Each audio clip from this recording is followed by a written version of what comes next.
So in yesterday's class we completed acids and bases. Some activities are left over that we will do in the class. So today we will start third lesson, animal fiber. Okay. So in sixth class you learned about fibers which we are going to get from plants. Is it not? So different plants are there which are going to help in giving us fiber. Means those fibers we are using in our day-to-day life for making different things. So like cotton or jute or Deccan hemp, that is gongura or coconut. So all these are the plants with which we are going to get fibers, and those fibers are used in making different articles. Like you can take cotton, it is used, cotton or jute, they are used in making clothes, and again this jute, you know that jute bags are there, jute saris are there, ropes are there. So like the coconut ropes we can make. Is it not? So different things we are going to make from the fibers which we are getting from plants. Okay. So examples of plants which give us fibers. Okay. So what are the plants? Means coconut. So we get coir. Is it not, children? Then jute. So gunny bags are made with jute fibers. Then next one is said to be aloe vera. Even with aloe vera also we can make that pulp whichever is there, that will be used in making ropes. So then apart from that, cotton, the best one. Okay. So cotton is used in making different types of cotton fabrics. Fiber to fabric lesson you learned or not? So in that all the fibers which we are going to get from the plants. So different examples you learned. So how that fiber is collected and fiber to fabric, how the fabric is made, all that you learned in the 6th class. So in the 7th class we are going to learn about the fibers which we are going to get from animals. Okay. So here one example is given. So one day Neelima went to a flower garden, and there she was looking into the flowers, and she wanted to pluck out a flower from the plant. So at that time what happened means she has seen a caterpillar which just was fallen on her clothes, on her frock. So she was very much in fear, and she told to her friend that some caterpillars are there like that. So what are those like that, she asked. So her friend said that the caterpillars are not all causing harm, some are useful, like that she told. Arey, what is that you are telling? Some caterpillars are causing harm, like bontapurugu we call, is it not? So this caterpillar, in what way you are telling they are useful, like that she was asking to her friends. So then she told that we have so many uses from this caterpillars, and what are these caterpillars, or how they are useful. So to know that she went to an exhibition. Okay. So in that exhibition there she saw lot of stalls where they were explaining about the sericulture. So what do you mean by sericulture? Okay. So the sericulture, it is a study where we are going to learn about the silk moths, study of silk moths, and in what way they are going to help in getting silk fabric. Is it clear to you what I said? So sericulture is a science where we are going to learn about the study of silkworms, silk moths. So life cycle of silk moth we are going to learn, and what are all the different stages, and which stage of that silk moths is helping in making yarn. All that will be learned in a branch of science called sericulture.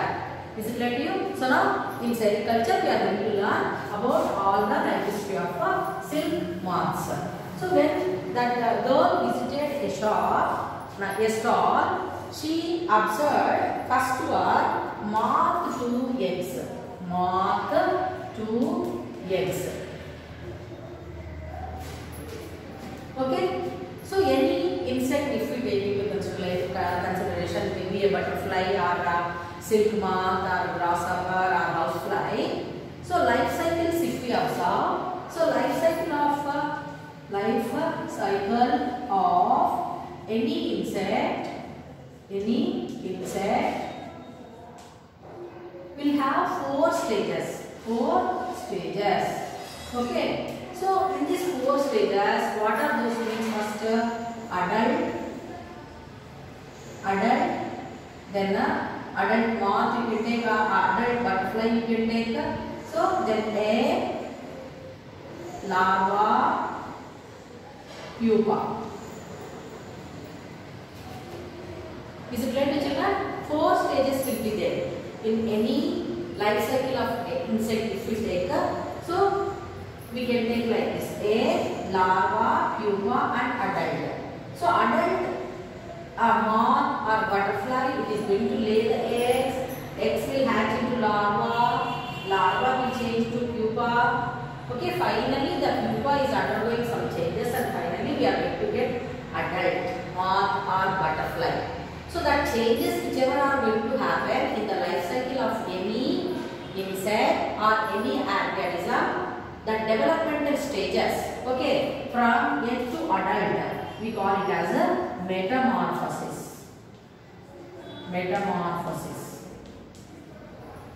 Is it clear to you? What do you mean by metamorphosis?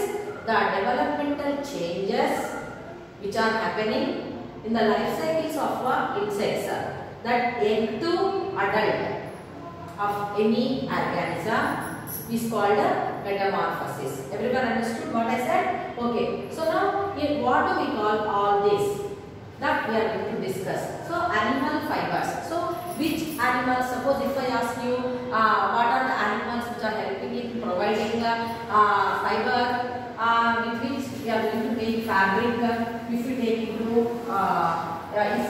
if you want to learn, so there are so many animals. Is it not children? So here moth to eggs I have written. So they are said to be silk moth. Silk moths are going to be silk. Is it not? Then you can take sheep, goat. Okay. Is it clear to you? So the hair of these animals is also used in making different kinds of fibers with which we are going to make fabrics. Is it not children? So silk moth first we are going to learn, and what are the different stages and how we are going to get the silk fiber.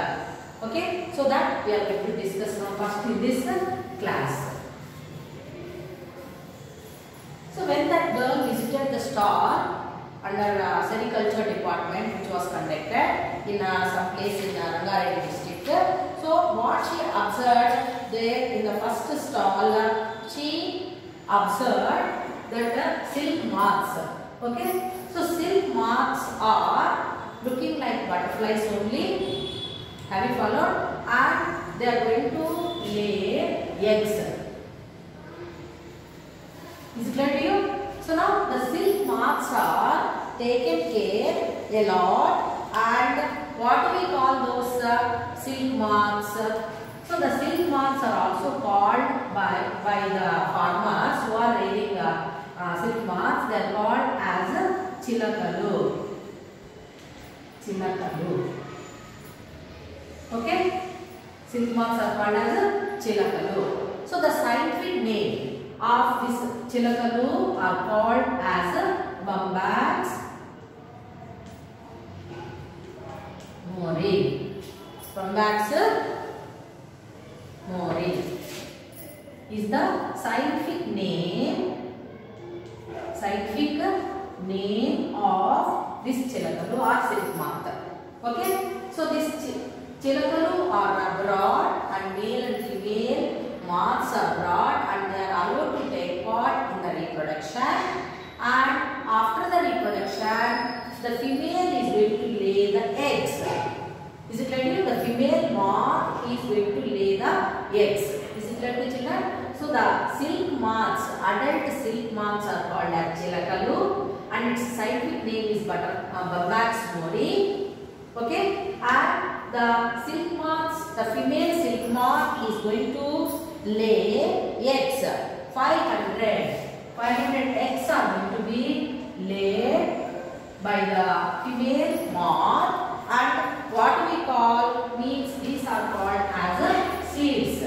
Okay, so after copulation the female moth is just kept on a sheet. Okay, the female moth is kept on a sheet and continuously it is going to lay the eggs. So now we can see the large number of eggs like this. Okay, so what do we call the eggs of silk moth? Means these are called as seeds. These are called as seeds. Okay, the eggs of silk moth are called as seeds. Is it clear to children? And they are said to be very much smaller in size and little bit white or yellow color, seed-like structures, very much smaller they will be seen. Is it not, children? All will be seen there like this. Understood? So now these are called as seeds. So now after copulation the female moth is going to lay eggs which we call them as seeds. So how many eggs are laid?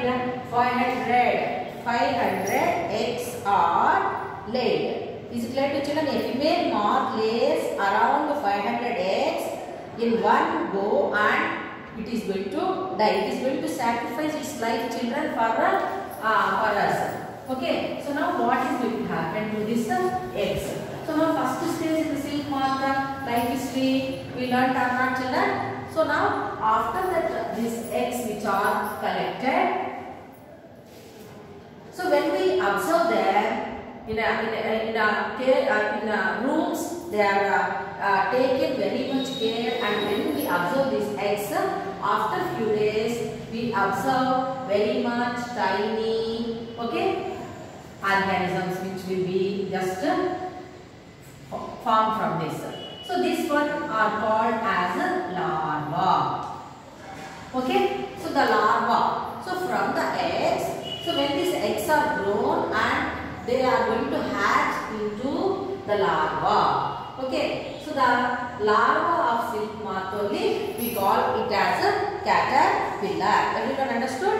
Okay, now so here many places we can observe here this silk moth laying eggs, and the seeds are brought to their homes, and where they are taken they are reared. So rearing of silkworms is called as sericulture. Everyone understood? So the larvae are hatched from the eggs, second stage. Is it clear to you? So the larva grows into size and they are going to be transferred to the bamboo, very big bamboo plates. Okay. So what do we call them? Means so they are going to be continuously feeding with the silk larvae. The larvae are going to feed with the mulberry leaves.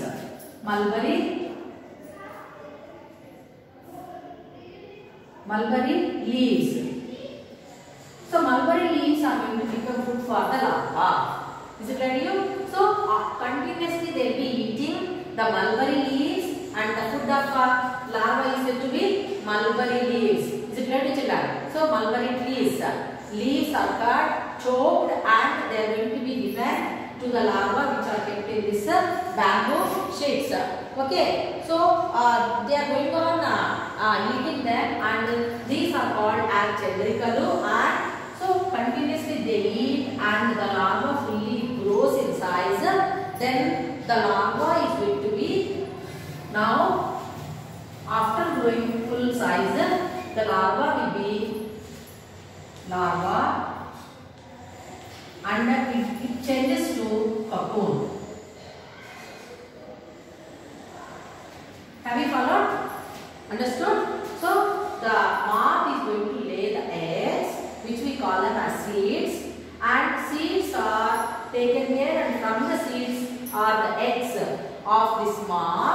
the larvae are going to be developed. Okay, so the larvae of silk moth are called as caterpillar larva, and this caterpillar larva of silk moth eats mulberry leaves. Is it clear to you? It grows in size. So you can observe here how big size it is said to be. Can you see here? Okay. Very much bigger size they grow. So they are going to eat the mulberry leaves, and after few days, what is going to happen means the larva will be changed to third stage. What do we call it? Means it is a cocoon. Okay. So now what do we call that one? Means the cocoons are cocoons we call, and in Chandrika I said in Chandrika only we are going to collect the cocoons. Everyone understood? Okay. So what do we call that part? So in Chandrikalu, the cocoons is formed, and these cocoons are going to be very much grown in size, and we call them as these cocoons are called as pattu kayalu. Pattu kayalu. Okay. So from these cocoons, from these silk moths cocoons only we are going to get we are going to make the fiber. Is it clear to children? So from these cocoons or pattu kayalu, how that the fiber is made, that we are going to discuss now in this class.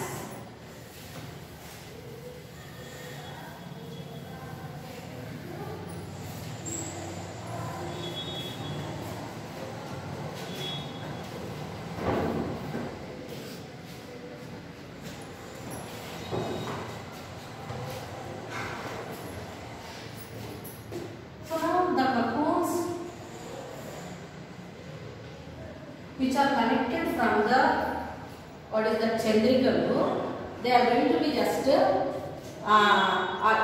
after it takes time, cocoonage. So after 30 to 35 days, 30 to 35 days, so these cocoons are formed from the caterpillar. So caterpillar stops eating the mulberry leaves, and they move to some particular place, and the caterpillar is going to ooze some liquid substance from its mouth parts, and it forms as a structures called these cocoons. Okay, caterpillar after 35 days continuous eating of mulberry leaves, it stops eating, and slowly from its mouth parts the protein content will be just oozed out. Its salivary glands or silk glands we call are modified salivary glands in that insect, and caterpillar larva. So then it oozes out, it forms a shell, okay, hard shell, which we call as a cocoon. Is it clear to children? Okay, so this seems to be a closed sac. So you have observed sometimes when you observe butterflies changing its larva stage to cocoon stage, we can observe small box-like structures which are present underneath the leaves, like that we will be observing. So here, as they are reared by human beings, the silkworms cannot live in wilderness, so they are domesticated. Is it clear to you? So we have to take care of them. So the cocoons are formed like that. Okay, after 2 to 3 weeks, what will happen? Young moth is going to come out from this cocoon. So after 35 days, the larva will stop eating and it will change to cocoon. Is it clear to you? So from the cocoons, inside this cocoon, what is going to happen? The complete development of moth will take place. Okay. So after the complete development, after 2 to 3 weeks, it makes some hole and the moth comes out. Okay, so that complete stage, what do we call, means it is called as metamorphosis. But we have used these are not cocoons, so that's why what we are going to do, we have to kill the larva whichever is present inside this cocoon. Okay, everyone understood what I said? So before the moth comes out of this cocoon, what we have to do, we have to kill this organza whichever is present inside that cocoon shell.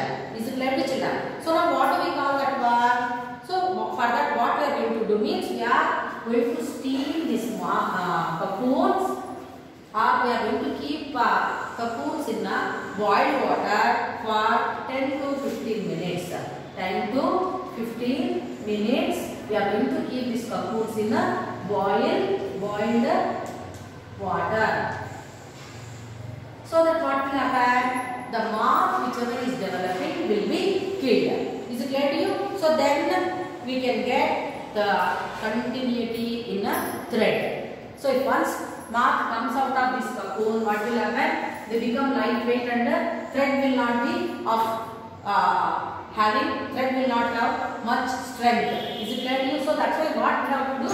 So that one, if we want to get it means we have to keep them in boiling water for 10 to 15 days. What do we call that process means? That process of keeping them in water and killing the moth is called as stifling. What do we call that process? It is called as a stifling. Is it clear to you? So after stifling, we will get a long threads. Is it clear to you? Long, strong threads of silk we can get because the cocoons are stifled. So what do you mean by stifling, children?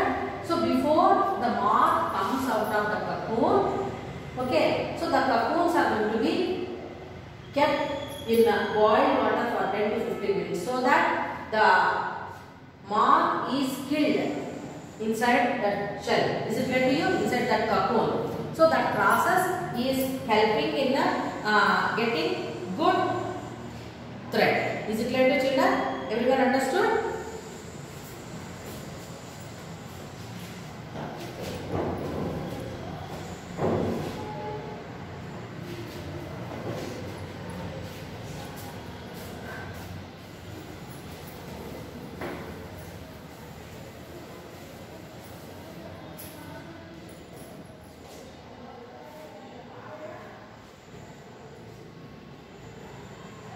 So what is the use of stifling, children? Stifling helps us to store the cocoon for a long time. Apart from that, we can get very much good quality of fiber from the cocoons. Okay, so now after this stifling, the cocoons are going to be sent to reeling centers. The stifled cocoons are going to be sent to reeling centers. So you can observe your picture.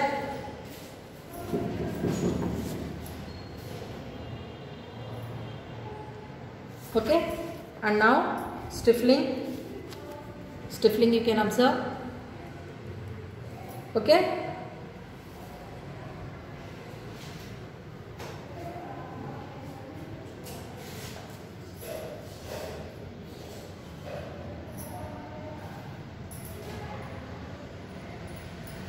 So now, before selling this, before sending it to the reeling centers, the stifled cocoons are kept in sealed in bags and sold at the cocoon market.